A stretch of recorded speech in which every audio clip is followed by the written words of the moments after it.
Let's make tasty suji vada. Video like చేసి channel subscribe చేసుకొని follow అయిపోండి. సింపుల్ గా టేస్టీగా ఈ సూజీ వడ ఎలా చేసుకోవాలి ఇప్పుడు ఈ వీడియోలో చూసేద్దాం. దీనికోసం ముందుగా స్టవ్ వెలిగించి కడాయి పెట్టుకొని 2 కప్పులు వాటర్ పోసుకోవాలి. ఈ వాటర్ మరుగుతుండగానే కట్ చేసి పెట్టుకున్న అల్లం తరుగు 1 టేబుల్ స్పూన్, అలాగే చిల్లీ ఫ్లేక్స్, కొత్తిమీర, టేస్ట్ కి సరిపడా సాల్ట్, 1 టేబుల్ స్పూన్ ఆయిల్ కూడా వేసుకొని నీళ్లను బాగా మరగనివ్వాలి.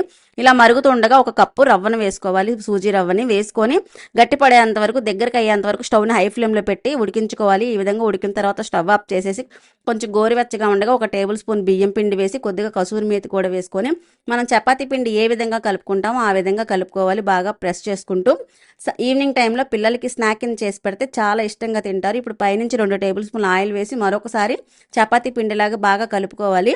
ఇలా కలిపిన తర్వాత చేతికి ఆయిల్ అప్లై చేసుకొని ఈ పిండిలో నుంచి కొంచెం పిండి ముద్దను తీసుకుంటూ రౌండ్గా బాల్లా చేసుకొని ఇలా వడలా ఒత్తుకొని మధ్యలో హోల్ పెట్టుకొని మిగతావన్నీ కూడా ఇదే విధంగా చేసుకొని స్టవ్ వెలిగించి డీప్ ఫ్రైకి సరిపడా ఆయిల్ పెట్టి ఆయిల్ హీట్ అయిన తర్వాత ఒక్కొక్కటిగా వేసుకొని ఈ వడలన్నీ కూడా గోల్డెన్ బ్రౌన్ కలర్ వచ్చేంతవరకు డీప్ ఫ్రై చేసుకుంటే అంతే సింపుల్గా టేస్టీగా సూజీ వడ రెడీ అయిపోయింది. టేస్ట్ చాలా అంటే చాలా బాగుంటుంది. Must try. Evening time snack item కింద కూడా చాలా ఈజీగా చేసేసుకోవచ్చు.